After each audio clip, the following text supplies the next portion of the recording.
Hey, it's me, Tammy B, and this is my review for Jane the Virgin. All right, you guys, we are in season 2, episode 4, and this is titled Chapter 26. So, the episode starts off with Jane's best friend, Lena, accompanying her to a mommy workout class. You guys, Lena, I keep calling her Gina. Lena is decked out, y'all. She looks so cute, right? Everybody else is all mom, got workout clothes, pushing a stroller, doing lunges, and she just kind of walking along Jane or whatever. So, it seems like she's coming just for support, but come to find out, it's about to be Lena's 25th birthday, and really she's only coming along to just find out what Jane has planned. Lena thinks that Jane is planning a surprise 25th birthday, and the fact that, Jane hasn't mentioned it is due to the fact that it's supposed to be a surprise. So flashback to a few months earlier, as best friends usually do, Lena threw Jane her baby shower, and it was an amazing shower. So at the shower, Jane was like, "Oh, thank you so much. I'm going to throw you an awesome 25th birthday." So jokingly, Lena's like, "Oh, can it be a surprise?" And Jane's like, "Well, how is it a surprise if you don't know?" Or whatever, right? But, so because they had that conversation a few months ago, Lena is thinking that, that's why Jane hasn't talked about it, because she's trying to make it a surprise, even though technically it's not a surprise, right? Little do she know that Jane forgot about her little best friend. She forgot about the birthday and everything. She been so, consumed with being a new mommy, she kind of just forgot. So, she go ahead and tell Lena, like, "Oh, okay." And then Lena was like, "Is there a theme?" And Jane is like, "Yeah, of course," just making it seem like she just planning it. And she's like, "Okay, well, at least tell me the theme, and at least tell me if it's on Friday or not." So Jane kind of looks around, and, she's in school now, and they're reading The Great Gatsby. And she looked and was like, "Oh, it's a 1920s theme." And that's so funny, you guys. I've always wanted a 1920s party. When I would turn 30, I wanted to do a 1930s or whatever, just to make it make sense. But I haven't had the chance to do one yet. So hopefully I get to do a old school party like that. Maybe I could do one for 35 and make it 1935. I don't know. But anyway. So, Raphael wants to kiss Jane again. He sent her a text, and she just sent a gasping face or whatever. Because remember, last week they kissed. Oh, you guys, I didn't do any reviews last week. When I came home from vacation, I watched all the shows, but for 1 week later, I was like, I'm going to just skip and then just do the week before. So, let's just pretend like we know what happened last week. So last week, Jane had kissed him out of excitement about finding out some information. So now he want to kiss again, and she don't know what to do. So Raphael comes over, and instantly, he tries to go in for the kiss. And she was like, "Oh, no, I'm not ready." I was so annoyed, you guys. Like, I understand that she's still trying to choose what man she wants to be with, but I feel like she makes it more hard than what it has to be. Like, if he leaned in for a kiss, she could have just turned her cheek or kissed him on the cheek, or she could have just, did something instead of making it such a big deal that she didn't want to kiss, because guys get tired of that. I know she know they tired of it, all this back and forth, but in order to make herself look better, she could just stop talking so much all the time and just kind of like finesse the situations a little bit better. She could have just went in for the cheek, or she didn't have to do no tongue down kiss. She could have just did a quick smooch on the lips. People do that, So anyway, then Raphael was like, "Well, come on, let's talk outside." And he's not saying this just because she turned down the kiss, but, when they go outside, he was like, "How about we do 50-50 custody? Like, let's talk about custody." And it was just like, oh, what? And, I'm so here for that, you guys, because Jane is, she does go back and forth a lot, and that's not fair to fathers. Like, I know, mothers usually, well, I can't even say usually, but in more cases than not, the mother is just the natural custodial parent or whatever.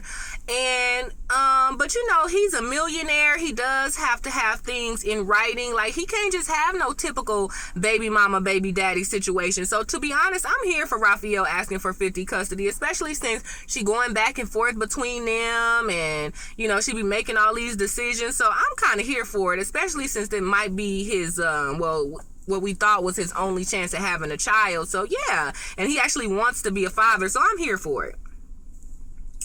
So, you guys, Michael is still investigating Sin Rostro. He's calling Switzerland to find out if she's there, yada, yada, yada. So, now Michael finds out that Sin Rostro had a yodeling girlfriend. So, Michael asks Raphael and Jane if they can pretend to invite the yodeling girlfriend to the hotel to do a show.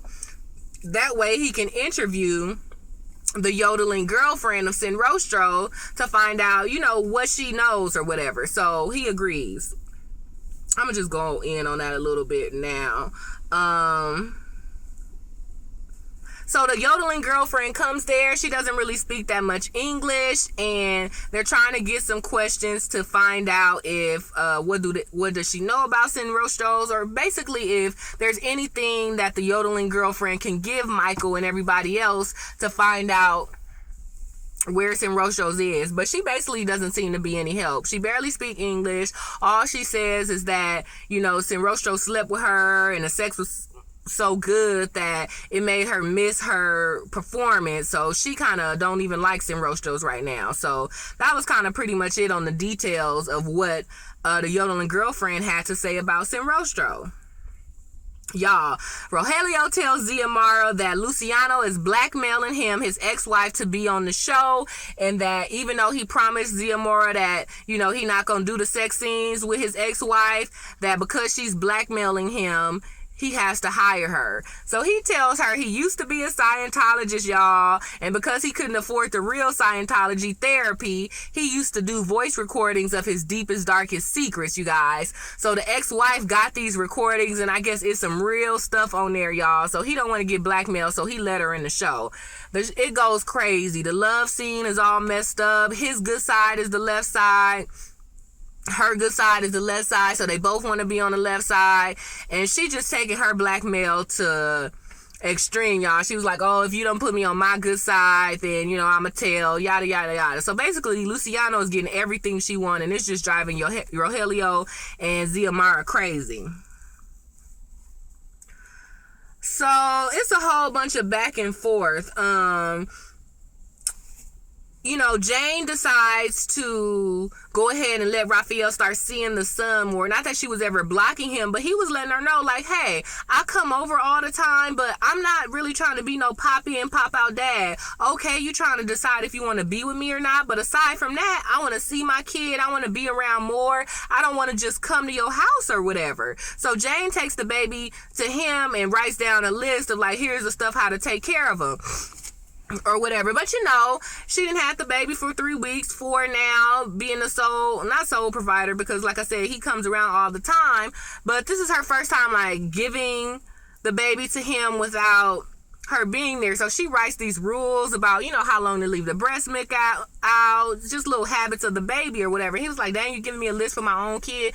And she was like, it's not like that, but you just got to understand, I never did this before, so part of it is me, but yeah, part of it is for you too, because do you know how long to leave breast milk out? Like, no, right? So here's the list, so he was like, all right, whatever.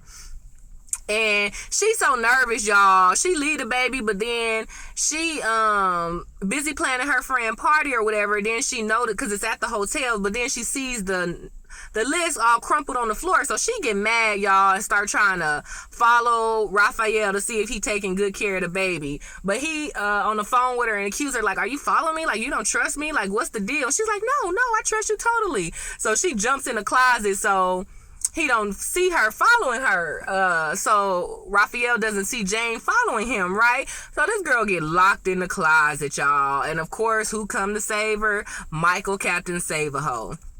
Because then Michael calls her to talk about something else, probably about Sin Rostro. And she admit, she's so quick to admit everything to Michael, which I love, So Jane admits, like, hey, I'm locked in the closet, so he come open it. So coincidentally, when Michael and Jane are coming out the closet, up walks Raphael, and he's like, what's up? What you doing in the closet? So you was spying on me. And she was like, yeah, I found this list. You threw it away. And he was like, I didn't throw it away. I don't know where you got it from. And when you called and asked, was I following this? I just said, yeah, because I didn't want you to think I was not taking care of the kid, but I didn't throw away your list. So Michael remembers that Petra is low-key trying to still break up Raphael and Jane. So he was like, I think Petra threw away the list. So it kind of like calms it down or whatever. So Jane admits to being emotional and that, you know, the reason she can't decide who she want to be with is because she doesn't even know herself after having a baby. Just things have just changed in her life so much. She's kind of all over the place. So she agrees that, you know, just for the sake of the baby, maybe Raphael and Jane do need to just officially go to a lawyer, draw some papers, so despite what she do with her love life, you know, everything could be cool with the son. So I thought that was really big of her. And truth be told, because I was thinking about it, if Jane had decided to act stank, like, to be truthful, Raphael probably would have won, because number one, he got the most money, and I know that having a lot of money don't mean you're a good parent, but, you know, custody battles can get messy. Like, even when you don't intend to be messy, sometimes your lawyers push you to kind of just say just a little bit so you can win, because at the end of the day, it's like, who's gonna win? Yeah, you may love her, but at the end of the day, on paper, they have to do what makes sense. So in Raphael's case, you know, he could have said stuff like, well, the baby don't even have its own room, she don't even have a job, you know, stuff like that. So I'm glad Jane kind of willingly, you know, just agreed to the custody, because, you know, Raphael probably knows some do-dirt lawyers, and even though she is a great mother, like, technically, like, those facts are true, you know. So hey.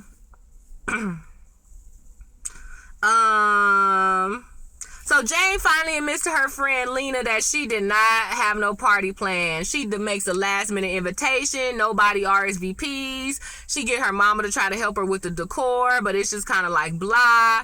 She's trying to set up the hotel, but then Petra is blocking it by putting you know, Raphael gave her a room, but then, you know, Petra owns some of the hotel too, so Petra's kind of trying to set up the whole yodeling concert thing at the same place she's trying to have a party. So it's all going downhill. So Jane finally admits to Lena, like, hey, I'm so sorry. I forgot about your birthday. And Lena is mad, understandably, y'all, right?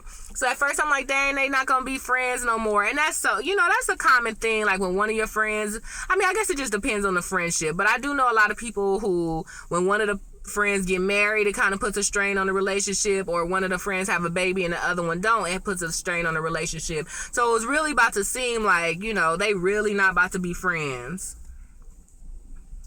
So Lena just go ahead and throw her own party at the club, and she kind of ignoring Jane or whatever, just kind of like whatever, and just having fun at her party. Jane show up at the party and was, look, Lena, I'm so sorry, we friends, like, I just really forgot. And Lena was like, I kind of expected this anyway, because my sisters have babies and they're not the same either, so I'm not surprised that it's happening with you, but, you know, I just didn't expect it. And Jane was like, no, that's not it. It just slipped my mind. Like, I'm so sorry. Like, let's still be friends or whatever, right? So fine. So Jane comes to the party or whatever, and Lena's like, what you doing? Like, you about to breastfeed here at the party? I know you need to take a nap. Like, just, I'm having my party. Okay, fine, I forgive you, but, like, bye. Thank you. And Jane was like, no, you my best friend. It's your 25th birthday. I'm here to party. So she grab a drink, take a shot. She was like, I'm about to pump and dump tonight, or whatever. And it's cute because, like, the little narrator under the scene kind of define, you know, pump and dump about, you know, just what it means to, like, dump your breast milk so you can drink. And then, you guys, so it shows how Lena and Jane became friends in the first place, y'all. So back in the day, and I was like, dang, it just reminded me of how young, well, they only a few years younger than me. I think, 25, right? So wow, they do a flashback of when they was in a talent show, and I want to say maybe junior high or elementary, unless they was just real small high schoolers, and how they did a dance to It's Getting Hot in Here, Nelly's It's Getting Hot Here. And it just made me think, like, dang, was that song that long ago? I was an undergrad when that song came out, so dang, I guess yeah, so maybe they was like in 8th or 9th grade when they did that talent show. And I was like, dang, they made me feel old. But anyway, so they did this little dance, It's Getting Hot in Here back in the day, right? So now that they at Lena's 25th birthday and they kind of forgive each other, Lena was like, is it getting hot in here? And Jane was like, what? Uh-oh. So they go tell the DJ the dude gets hot in here. This scene was so cute, y'all. They broke out their talent show routine, y'all. It was so cute. I mean, Jane, like when she danced, the little faces she have is just so funny. But they bust out their little routine to getting hot in here in front of the whole party. So it's so cute. So they back friends. I love that scene. So anyway, of course, and now they back friends and it's kind of all over about the party. Jane's in the bathroom pumping and dumping, y'all. So they in the bathroom drunk, sitting on the dirty bathroom floor, and she's pumping her breast milk. So they just kind of talking and just forgiving each other. And this was such a genuine scene, you guys. I was like, they are real best friends. I could totally see, I have two best friends, and I could totally see me and either one of them doing this or whatever. So they decide to take a selfie on the bathroom floor, like, hey, let's commemorate your 25th birthday and my first pump and dump. So they take a selfie doing that. It's so cute. And Lena's like, oh, I'll wait for you to finish. And she was like, oh, just go ahead. I still got 10 more minutes, da-da-da-da-da. So go ahead and enjoy the rest of your party. So that little friendship moment was so cute. I really, really liked that. A little bit more happened, but let's just skip on that. Just a whole little pump and dump on the bathroom floor. It was really cute, considering that it almost was like they weren't about to be friends no more, right? Okay. Y'all, so Louisa, Raphael's sister, y'all, she been kidnapped. And she don't even know who kidnapped her. Two guys kidnapped her, got her in a dungeon all tied up. And at first she was like, oh, it must be Sinrostro. She loved me, so she kidnapping me or whatever. But then they start being rough with her, so she was like, it's not Sinrostro. But next thing you know, they knock her out and she wake up on the bus stop, so she go back home. So she don't know what happened. She was just kidnapped for a few days for no reason and don't know who did it or why. So she go back to the hotel, was like, Raphael, I've been kidnapped. He was like, last time you said that you was drunk somewhere. She was like, no, I was kidnapped for real. Michael was right there. So he was like, oh, come with me, let me interview you. So she was like, who did it? They just trying to find out. And she was like, I still don't know who did it. I thought it was Rose, but the fact that they start being mean, I don't think it was Rose, because Rose would never hurt me. So Michael got a new partner, y'all. Michael's partner name is Susanna. She's some blonde country girl. I love her little twang, y'all. So she trying to ask questions. Michael keeps shutting her up. And she just trying to find out more details or whatever. But Michael's not here for it. But finally, Michael pulls her to the side and was like, why do you keep asking questions? She was like, look, I understand your last partner was a traitor, so maybe you don't trust me, but the reason I'm asking questions is for a reason. I'm a good detective. Like, they did her whole little bio. She got 7 years in the service, know how to do this, know how to do that, or whatever. She was like, so even though these questions seem dumb to you, the reason why I asked, what did they tie her up with, what color, because it all leads to clues. Look, do you know anything about, like, Miami killers? Well, I do. People who use blue rope is this, people who rules this is this.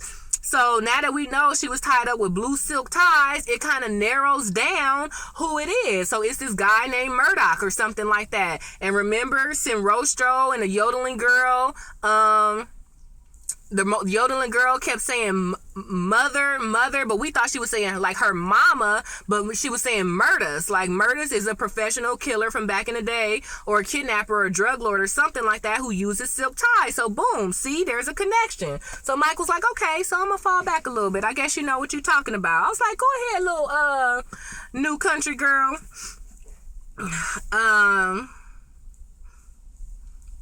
So let's see. So that was that, y'all. And then, come to find out, y'all, guess what happened, y'all? Louisa ended up sleeping with the yodeling girl, y'all. It was so funny because the yodeling girl, like I said, she mad at Sinrostro as it was because her good sex made her miss her last performance. So here is Louisa come out of nowhere. I don't know how they ended up in the bed, y'all. But guess what? So while they all in the bed, they all calling the yodeling girl, like, producing, yada yada yada. I forgot her name already, and she do not show up, y'all. And they flash back to where she is. She in a bed with Louisa, y'all. So ain't that so crazy? But that was that, you guys. So the yodeler misses another performance. So then Louisa gets on the computer, and this part I really didn't get. When the kidnappers had Louisa, they pulled up some screen, and then Louisa pulled up that same screen. So I don't know if... So it's starting to make it seem like it is Sinrostro, or whoever it is the same person who kidnapped her or whatever, because it's the same like screen to some little sex Garden of Eden place. So I don't know if Sinrostro's trying to if it's Sinrostro who's trying to reach out to her, or whoever did kidnap her is trying to reach out to her. So I guess we'll see who kidnapped Louisa, why, and what it's all about. Y'all, so Xiomara, she not having Rogelio's ex-wife being all in the sex scenes and blackmailing her boo, right? So Xiomara find out that Luciano likes to keep rabbits. She's a rabbit fancier. They call it something else, like cuniculture or something. That's somebody who keeps a bunch of rabbits for either they want to steal their fur or do something to them, like...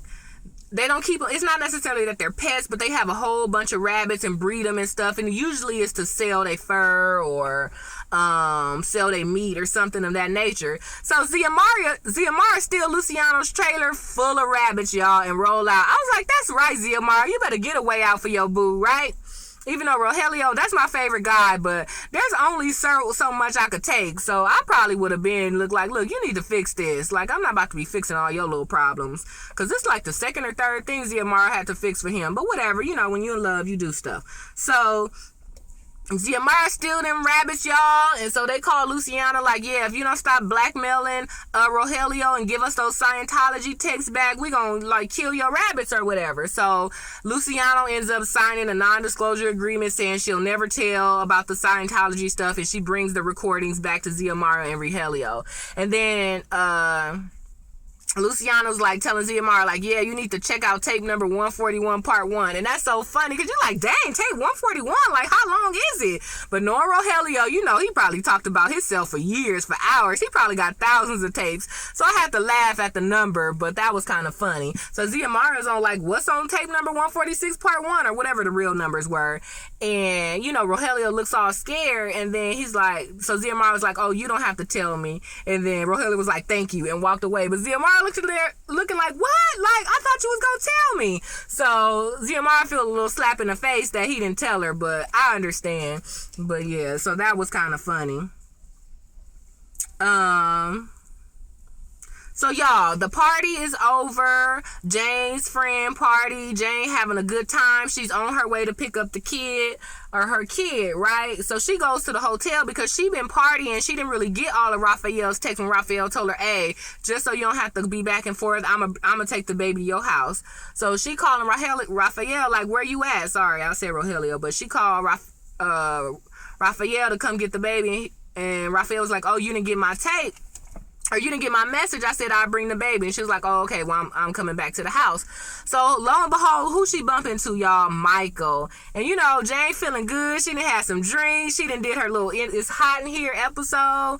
So she just having a good time. So she bump into Michael, and she just tell him like, oh, the party was bomb. We did It's Hot in Here. And once again, Michael knows her so well. He was like, talent show style is getting hot in here. I was like, oh, that's so cute that he knows everything about her. It's so cute. Like, sometimes it reminds me of me and my husband a little bit. Like, I'll say some random sentence and I'll be like, oh, he'd be like, oh, you mean when such and such happened? Or even vice versa, So it seems like they have that love. So whatever happened, y'all, it triggered a kiss. So they did some deep, enduring kiss, y'all. So Jane goes home floating on cloud 9.